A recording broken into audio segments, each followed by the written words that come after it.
Every January, February, March, we jump on calls with owners of pest control, HVAC, plumbing, lawn care, you name it. They're all different businesses, but the money questions are the same. Today, we're going to walk through real questions owners are asking us in Q1 and want to show you how having proper bookkeeping and reporting with FRAXN changes the conversation around each one. Cameron, welcome back.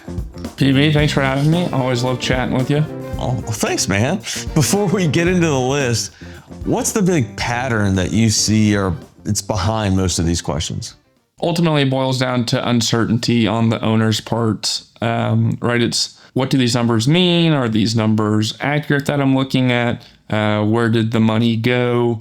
Cameron, is this the time of year that you're getting asked about personal and business expenses getting commingled together? Yeah, definitely. Especially with the clients that haven't been with us for a while, right? Maybe they're new. They're still maybe parsing those things out, right? There might be in those habits of, oh, I'll use the business card, taking my kids out to whatever. They might even use a personal card for business expenses, right? Just because it's more readily available, or maybe there's, a higher line of credit on it or whatever. And so definitely this time of year, as we're looking back year in review, that's something that clients are more keen of or more aware of, right? Which is going back to that uncertainty issue. When you are commingling those activities, you're not going to have accurate financials, right? They're going to be incomplete in a sense. And so you're going to have a harder time making better business decisions when you don't have good data, right? And so that's really where we come in. We're helping you eliminate that business and personal commingling. We're reconciling your systems. We're making sure your accounts are reconciled each month.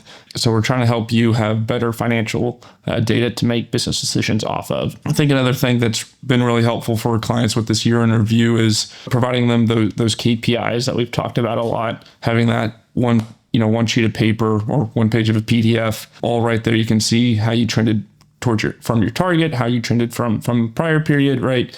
I had a question yesterday on a phone call. Someone in Arizona was asking me about cost of service and operating expenses. And they said, I don't even know what gross profit is, what goes into it, what doesn't. So can you just help explain what direct costs are or cost of service and what really goes into gross profit, how it's different than people confuse it with net income?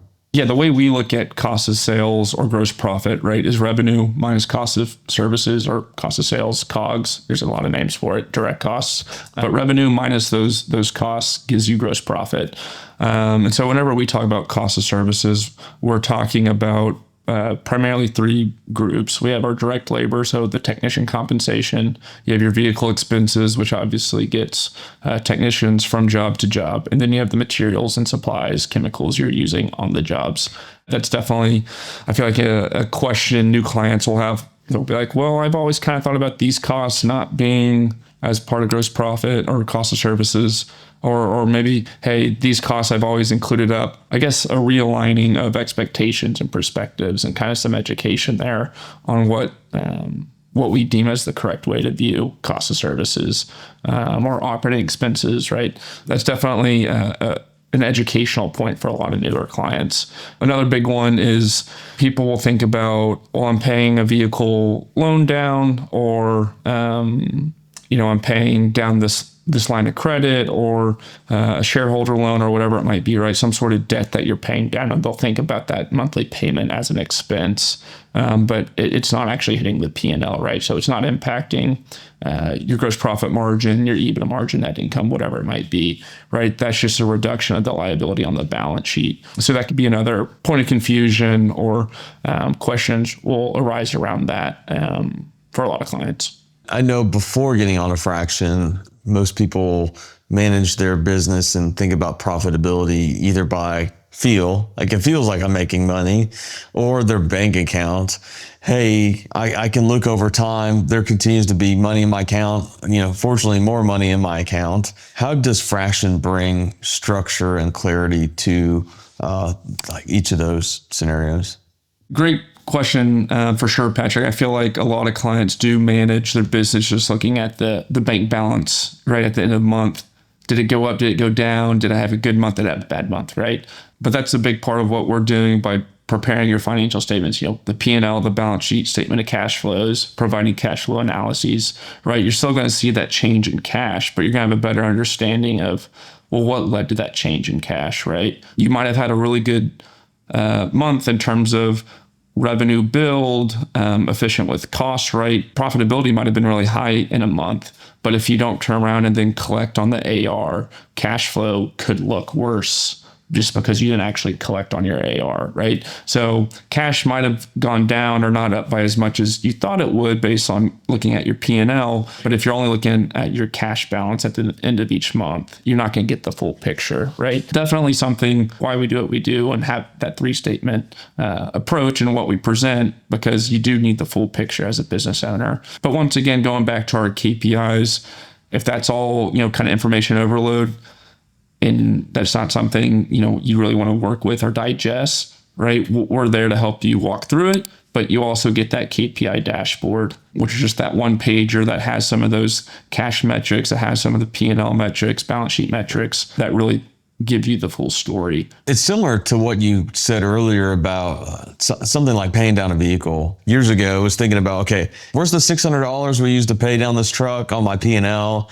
And then every time I was like, no, dummy, that's not you, but like talking to me. But in the past, hey, no, that's over on the balance sheet and here's why. And then statement of cash flows and how these all work together. Oh, that's all brain power.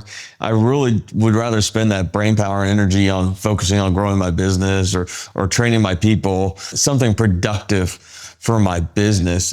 I love the simplicity of the one-page KPI sheet that you keep talking about. Like I don't have to really exercise brain power on that one page. Those 13 or 14 KPIs that say, hey, here's what you said you're going to do. Did you do it or not? Like green check, red X. I think kind of different structure, different folks too, right? So we do have those clients who do want to go nitty gritty line by line. Ain't nobody got time for that. Well, some guys make time. I don't know. Oh, okay.